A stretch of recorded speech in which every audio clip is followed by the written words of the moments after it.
Assalamualaikum warahmatullahi wabarakatuh.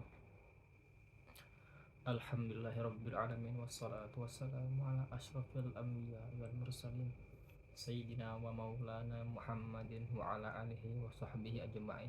Amma ba'd. Pertama-tama marilah kita panjatkan puji syukur kita kehadirat Allah subhanahu wa ta'ala yang telah memberi kita berbagai macam nikmat, di antaranya nikmat iman dan Islam. Kedua kalinya salawat serta salam tak lupa kita hanturkan kepada baginda kita, Rasul kita, Nabi besar Muhammad Sallallahu Alaihi Wasallam. Oke, hadirnya saya di sini ialah ingin menunaikan hajat atau tugas saya sebagai mahasiswa dari dosen saya, yaitu Pak Sofian, yaitu tentang tata cara berkumur-kumur dan menghirup air. Pendapat Asy-Syafi'i dan para sahabat kami sepakat bahwa sunnah dalam berkumur-kumur dan menghirup air bisa dilakukan dengan digabungkan atau dipisahkan, atau dengan cara apapun dengan memasukkan air ke mulut dan hidung. Sementara itu pendapat Asy-Syafi'i dan pendapat pilihan sahabat kami berbeda dari segi mana yang lebih utama dari kedua tata cara tersebut, yaitu di dalam kitab dan juga Al-Mukhtasar Al-Muzani. Asy-Syafi'i menyatakan lebih utama apabila keduanya disatukan, sementara dalam Al-Muwayyid Asy-Syafi'i menyatakan lebih utama apabila keduanya dipisah. Sedangkan At-Tirmizi meriwayatkan dari Asy-Syafi'i penulis dan para sahabat menyatakan pendapat yang menyatakan antara berkumur dan menghirup lebih dominan dalam pernyataan Asy-Syafi'i, dan juga lebih banyak disebutkan dalam berbagai hadis. Lebih dari itu, pernyataan tersebut tertera dalam hadis-hadis sahih, di antaranya hadis Ali bin Abi Thalib yang telah disebutkan di atas oleh penulis. Telah kami sebutkan dan juga penjelasannya. Hadis tersebut sahih. Di antaranya juga hadis Abdullah bin Zaid yang menyebutkan tata cara berwudu Rasulullah Shallallahu Alaihi Wasallam, bahwa beliau berkumur-kumur dan menghirup air dari satu telapak tangan dan melakukannya berulang kali dalam 3 kali. Hadis riwayat Al-Bukhari dan Muslim. Dan adapun dari riwayat Al-Bukhari menyebutkan bahwa beliau Nabi Muhammad SAW berkumur-kumur dan menghirup air sebanyak 3 kali dengan 3 kali cidukan. Sementara riwayat Muslim menyebutkan bahwa beliau Nabi Muhammad SAW berkumur-kumur, menghirup air dan mengeluarkan dari 3 kali cidukan. Menghirup air sebanyak 3 kali dalam 1 kali cidukan. Hadis riwayat Al-Bukhari. Hadis Ibnu Abbas juga menjelaskan tata cara wudhu Nabi Muhammad SAW adalah beliau menciduk air dengan tangan lalu berkumur-kumur dan menghirup air tersebut. Hadis riwayat Bukhari. Diriwayatkan dari Ibnu Abbas, dia berkata, Nabi Muhammad wudhu 1 kali. Beliau menyatukan antara berkumur dan menghirup. Hadis riwayat Ad-Tirmizi. Demikianlah hadis-hadis sahih yang menyatukan antara berkumur dan menghirup. Sementara memisahkan antara berkumur dan menghirup sama sekali tidak ada hadis kuat yang disebutkan dalam hadis Tallah bin Masraf. Hadis tersebut dhaif seperti yang telah dijelaskan sebelumnya. Demikian penjelasan mengenai hadis dan teks pendapat Asy-Syafi'i. Sementara itu mayoritas para sahabat-sahabat kami menuturkan pendapat dalam hal ini seperti diriwayatkan oleh penulis. Yang pertama, menyatukan antara berkumur-kumur dan menghirup lebih utama. Dan yang kedua, dipisahkan lebih utama. Imam Al-Haramain dan para pengikutnya menyebutkan pendapat lain yang memastikan lebih utama dipisah. Pendapat ini dipastikan oleh Al-Mahamili dalam Al-Muqni. Mereka mengartikan hadis Abdullah bin Zaid dan tes pendapat Asy-Syafi'i bahwa yang dimaksud adalah penjelasan tentang bolehnya menyatukan antara berkumur dan menghirup air. Penjelasan ini tidak benar seperti yang akan kami jelaskan selanjutnya. Mayoritas sahabat kami yang meriwayatkan 2 pendapat berbeda. Pendapat tentang mana yang lebih absah, penulis Al-Mahamili dalam Al-Majmu' Al-Majmu' Ar-Ruyani Ar-Rafi, dan kebanyakan ahli fiqih lain lebih menguatkan pemisahan antara berkumur dan menghirup air. Sementara Al-Baghawi, Syekh Anas Al-Maqdisi dan lainnya lebih menguatkan penyatuan antara keduanya. Demikian pernyataan para sahabat, dan yang kuat atau bahkan yang benar adalah lebih mengutamakan pemisahan antara berkumur dan menghirup air berdasarkan hadis-hadis sahih yang telah dijelaskan sebelumnya. Lanjut, berkenaan dengan hadis tentang pemisahan antara berkumur-kumur dan menghirup air bisa ditangani dalam beberapa hal berikut. Yang pertama, hadis tersebut dhaif seperti yang telah dijelaskan sebelumnya, sehingga tidak bisa dijadikan dalil apabila tidak ada hal lain yang menentangnya.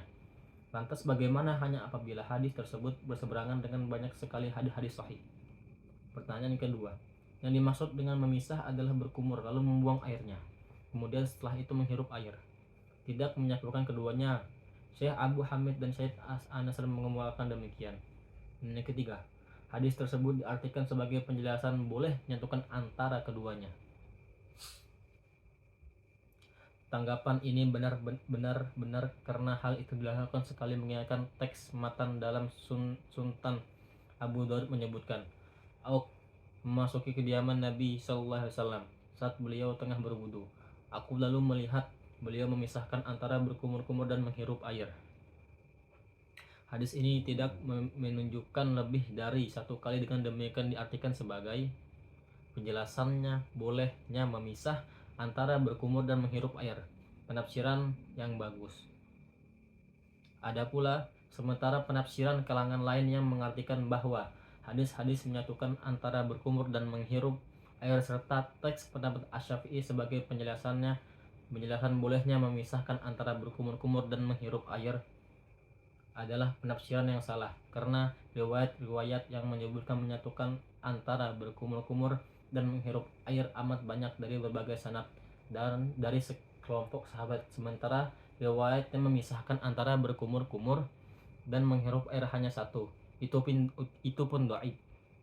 Dhaif ialah hadis yang palsu, sehingga tidak sebanding dengan penjelasan bolehnya menyatukan antara berkumur dan menghirup, mengingat penjelasannya bolehnya menyatukan antara keduanya terjadi pada sekali saja atau semacamnya, dan lebih utama dilakukan secara kontinu.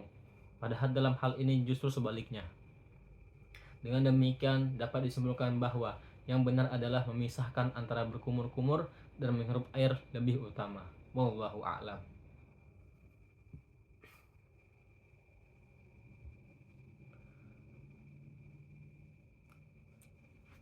Berkenaan dengan tata cara menyatukan antara berkumur dan menghirup air ada dua pendapat. Pendapat terkuat dilakukan dalam 3 kali cidukan.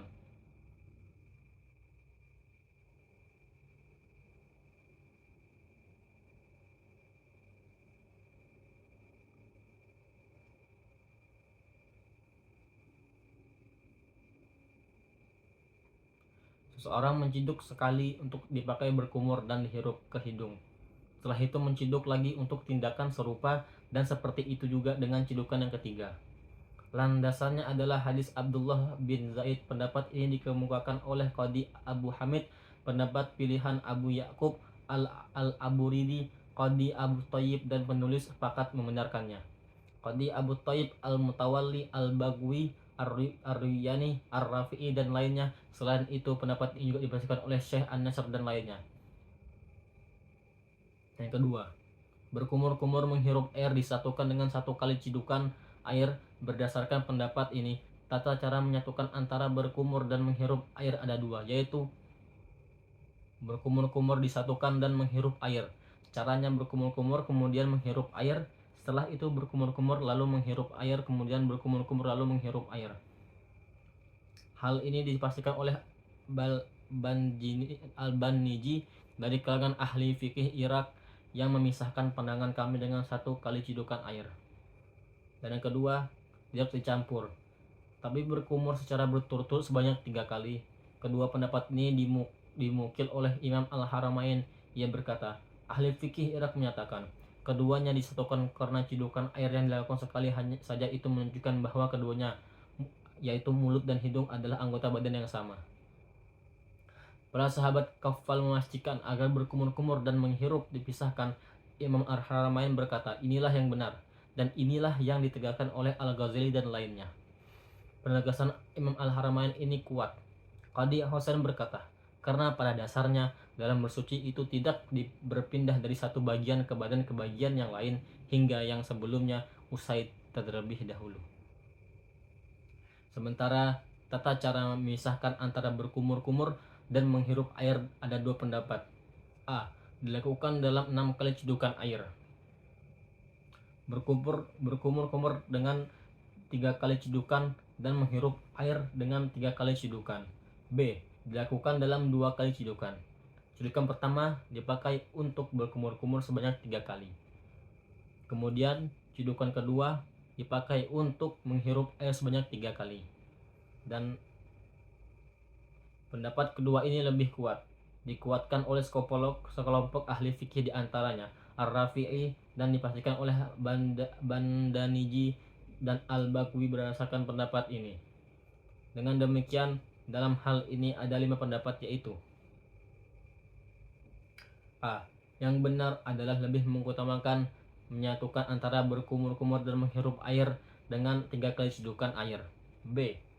Dengan 1 kali cidukan air tanpa menyatukan antara menghirup dan berkumur.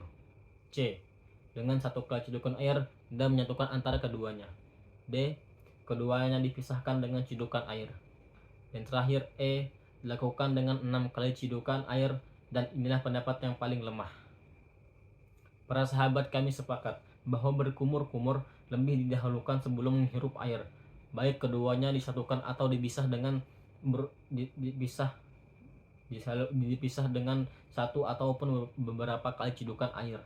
Berkenaan dengan mendahulukan, Syekh Abu Hamid Juwaini dan ayahnya Imam Al-Haramain serta ahli fikih lainnya pendapat terkuat menyatakan mendahulukan berkumur-kumur adalah syarat. Kumur tidak dinilai sebagai istinsya kecuali bila dilakukan setelah berkumur-kumur, karena mulut dan hidung adalah organ yang berbeda. Dengan demikian, keduanya disyaratkan agar dilakukan secara berurutan seperti halnya wajah dan tangan. Pendapat lain menyatakan mendahulukan berkumur-kumur dianjurkan dan istinsyaknya berlaku.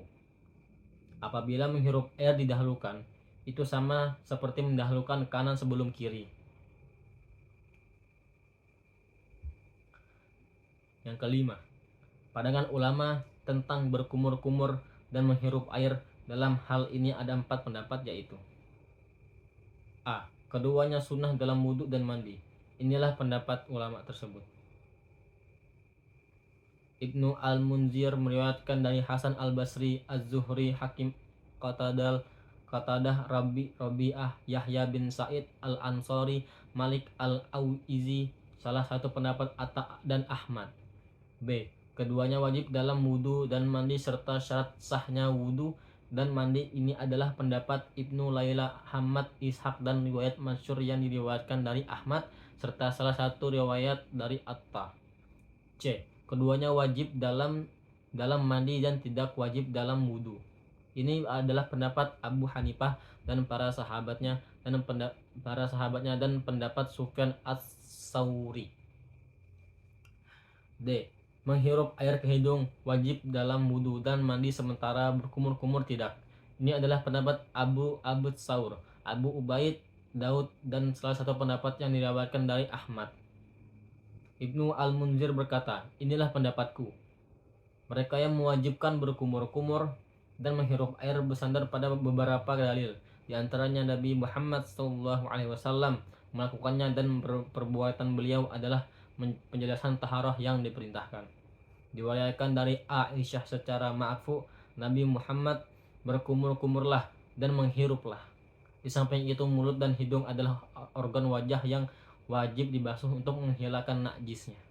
Karena itu, hukum berkumur-kumur dan menghirup air wajib sama seperti membasuh pipi. Bagi yang mewajibkan keduanya saat mandi saat disandarkan pada hadis Abu Hurairah dari Nabi Muhammad,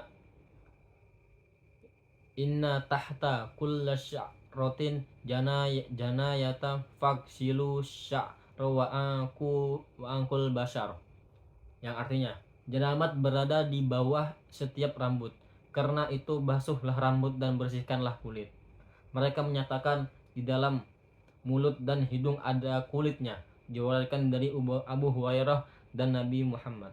Beliau menjadikan berkumur-kumur dan menghirup air sebanyak 3 bagi yang junub wajib.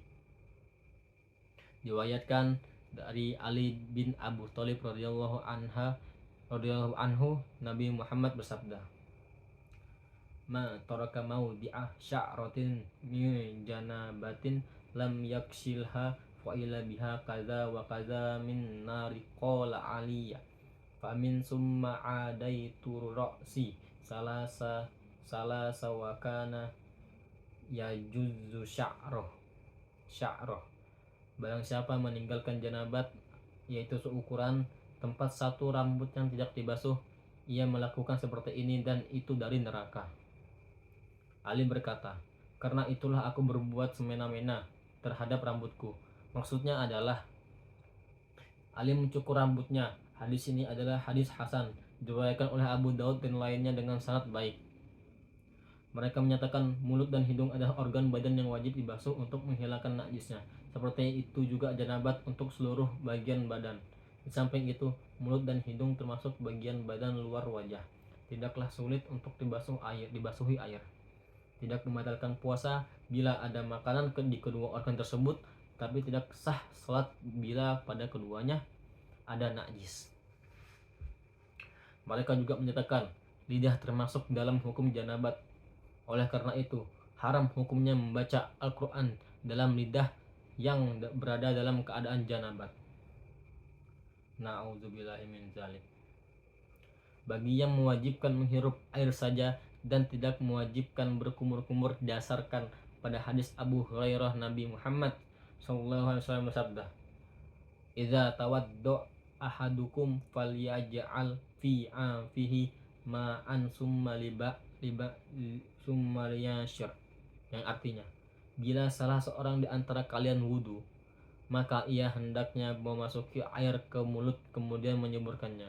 Hadis riwayat Al-Bukhari dan Muslim. Juga berdasarkan sabda Nabi Muhammad kepada laqit, yang artinya sempurnakanlah wudu, selailah antara jari jemari dan bersungguh-sungguh dalam menghirup air, kecuali bila kau puasa. Hadis ini adalah hadis sahih seperti yang telah dijelaskan sebelumnya. Begitu pula dengan hadis Salamah bin Qais yang berkata, Rasulullah SAW bersabda, yang artinya bila kau berwudu maka hendaknya menyembur, dan bila kau beristinjmar maka hendaknya dengan bilangan genap. Hadis riwayat At-Tirmizi. At-Tirmizi berkata, hadis ini adalah hadis sahih. Sementara itu, para sahabat bersandar pada firman Allah Subhanahu wa taala, yang artinya, hai orang-orang yang beriman, apabila kamu hendak mengerjakan sholat, maka basuhlah mukamu. Quran surah Al-Maidah ayat 5. Juga dengan firman, wa in kuntu junuban fatahharu, dan bila kamu junub maka bersucilah. Quran surah Al-Maidah ayat 5. Maka menurut orang Arab adalah bagian tubuh yang terlihat saat berhadapan. Nabi SAW bersabda kepada Abu Dzar saat ditanya tentang janabat yang ia alami, yang saat ia tidak menemukan air, sesungguhnya debu yang bagus itu sesucinya orang muslim bila tidak menemukan air meski selama 10 tahun, dan bila menemukan air hendaknya dibasuhkan ke kulitnya, karena sesungguhnya air itu lebih baik. Hadis ini adalah hadis sahih yang diriwayatkan oleh Abu Daud dan lainnya dengan sanad sahih. At-Tirmizi berkata, hadis ini adalah hadis sahih. Akan kami jelaskan lebih lanjut dalam bab tayamum saat penulis menyebutnya. Para ahli bahasa menyatakan bishrah adalah kulit bagian luar, sedangkan kulit bagian dalam disebut Adam. Mereka berhujjah pada sabda Nabi SAW kepada orang Badui, yang artinya, wudulah seperti yang diperintahkan Allah. Hadis ini adalah hadis sahih, seperti yang telah dijelaskan sebelumnya. Sisi pengambilan dalil yang diperintahkan Allah Subhanahu wa Ta'ala adalah membasuh wajah. Wajah adalah bagian tubuh yang terlihat saat bertatap muka, tidak termasuk mulut dan hidung. Hadis ini adalah dalil yang paling bagus. Karena itu penulis hanya menyebut hadis ini saja, mengingat orang Badui tersebut sudah salat sampai 3 kali tapi tidak dilakukan dengan baik. Na'udzubillahi min dzalik. Nabi Muhammad SAW saat itu tahu kalau orang tersebut tidak tahu cara salat yang dilakukan di hadapan banyak orang. Nabi Muhammad mengajarkan kewajiban salat dan kewajiban wudu. Beliau bersabda, yang artinya, wudulah seperti yang diperintahkan Allah. Nabi Muhammad tidak menyebutkan sunnah salat dan sunnah wudu agar tidak terlalu menumpuk bagi orang Badui itu sehingga tidak bisa dihafal. Andaikan berkumur-kumur dan menghirup air hukumnya wajib, pasti Nabi SAW mengajarkan kepada Badui itu, karena itu termasuk sesuatu yang sama, terlebih bagi Badui itu yang tidak mengetahui salat secara jelas. Lantas bagaimana halnya dengan wudu? Mereka berdalil dengan kias dan makna segala yang banyak sekali. Di antaranya seperti yang disebutkan penulis, bahwa organ dalam dibalik penghalang, karena itu tidak wajib dibasuh seperti organ mata bagian dalam. Tanggapan atas dalil atas perbuatan Nabi Muhammad. Perbuatan tersebut diartikan sebagai anjuran berdasarkan penjelasan yang telah kami paparkan tadi. Di samping itu, perbuatan yang ditujukan Nabi Muhammad itu mencakup membasuh telapak tangan, mengulangi wudhu, dan sebagainya yang menurut ijma' dan tidak wajib. Sedangkan tanggapan hadis Aisyah radhiyallahu anha dapat dijawab melalui dua sisi. A. Hadis tersebut dhaif dan sisi kelemahannya ada dua, yaitu karena para perawinya lemah dan mursal seperti yang dikemukakan oleh Ad-Daraqutni dan lainnya. B. Andai pun hadis tersebut sahih, diartikan sebagai kesempurnaan wudhu. Tanggapan terhadap hadis Abu Hurairah dapat dijawab sebagai berikut. A. Hadis tersebut dari riwayat Amr bin Husain dari Husaini dari Ibnu Ulatsah yang menurut Ad-Daraqutni dan lainnya keduanya adalah dhaif, serta riwayatnya tidak dipakai oleh para ahli hadis. Redaksi seperti ini adalah kata-kata jar yang paling tegas berdasarkan kesepakatan ahlul ilmi di bidang ini. Khatib al-Baghdadi berkata, Amr bin Husain adalah pendusta. Kami tidak menerimanya. Pernyataan mereka yang menyatakan bahwa hidung dan mulut adalah bagian dari wajah, sementara hadis janabat itu di bawah setiap rambut. Dan seterusnya adalah hadis dhaif yang diriwayatkan oleh Abu Daud, At-Tirmizi dan lainnya. Mereka semua menilai hadis tersebut dhaif karena berasal dari riwayat Haris bin Wajib, seorang perawi dhaif, dan hadisnya munkar. B.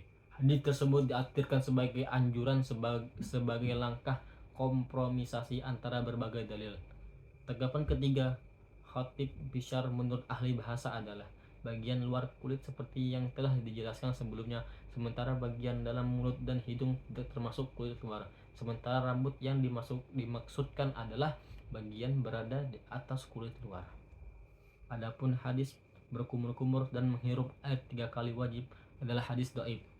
Andai pun sahih diartikan sebagai anjuran karena mengulangi sebanyak 3 kali dalam berwudu tidak wajib hukumnya berdasarkan ijma'. Sedangkan hadis Ali radhiyallahu anhu lebih tepatnya diartikan sebagai rambut pada umumnya. Sebagai langkah kompromisasi, berbagai dalil juga dikuatkan oleh perkataannya, aku memperlakukan rambutnya secara semena-mena. Pernyataan mereka dan mulut dan hidung adalah dua organ yang wajib dibasuh dari najis, seperti itu juga dari janabat. Ini bertolak belakang dengan bagian organ dalam mata. sementara pernyataan mereka tentang bagian dalam mulut dan hidung sama seperti hukum bagian luar badan karena keduanya tidak membatalkan puasa bila terkena makanan dan keduanya wajib dibasuh bila ada najis. Tanggapan atas pernyataan ini adalah keberadaan kedua organ badan ini yang secara hukum sama dengan bagian luar tubuh tidak mengharuskan wajib dibasuh. Basuh puasa tidak batal hanya sekedar meletakkan makanan di mulut atau di hidung. Keduanya juga tidak wajib dibasuh saat bersuci tapi dinilai najis bila ada najis di kedua bagian badan tersebut. Lanjut.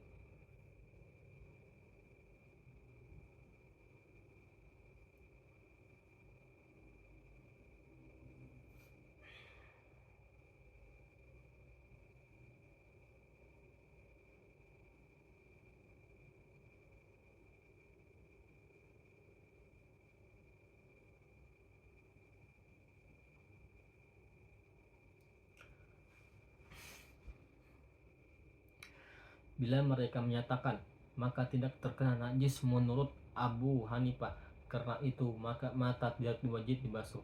Syekh Abu Hamid berkata, kami berpendapat bahwa pernyataan tersebut keliru karena mata menurut Abu Hanifah bisa terkena najis. Adanya mata tidak wajib dibasuh menurut Abu Hanifah karena najis yang mengenai mata tidak mencapai ukuran 1 dirham, yaitu karena itu berdada ada bila ada najis sebesar 1 dirham mengenai mata dan daerah sekitarnya maka wajib dibasuh menurutnya.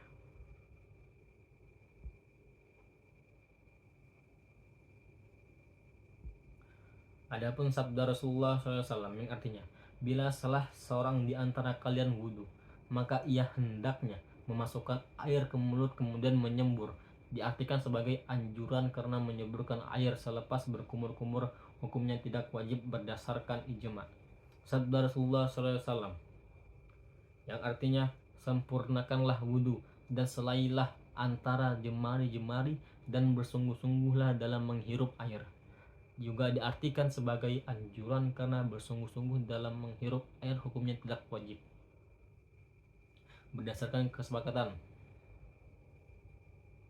Dan yang ketujuh, Asy-Syirazi berkata, maka tidak dibasuh di antara para sahabat kami. Ada yang menyatakan maka dianjurkan untuk dibasuh karena Ibnu Umar radhiyallahu anhu biasa membasuh kedua matanya hingga buta. Tapi yang paling benar, mengingat tidak ada sabda ataupun perbuatan yang diriwayatkan dari Rasulullah SAW mengenai hal tersebut, itu menunjukkan tidak disunahkan di samping membasuh mata bisa membahayakan.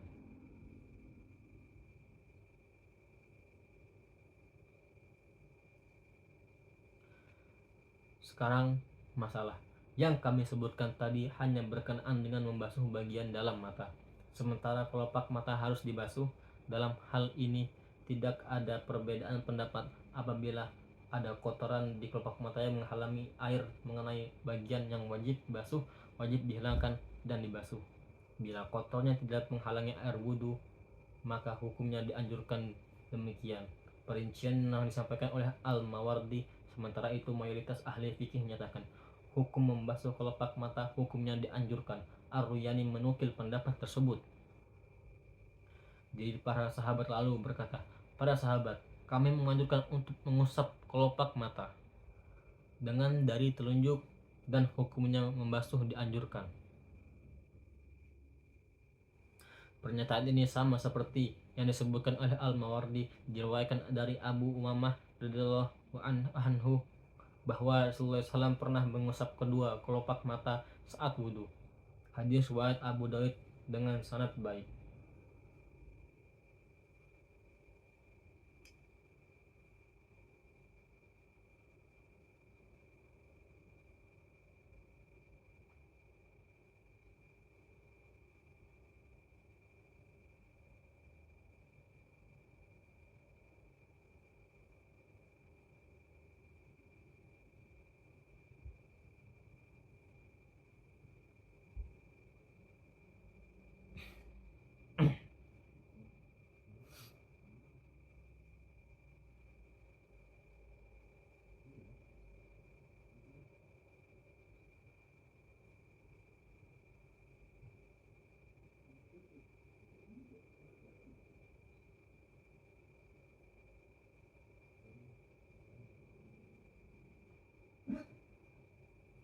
Harmain, Ibnu Ashaq, Sabagah, Al-Ghazali, dan Baghawi Al-Mutawalli, dan masih banyak lagi.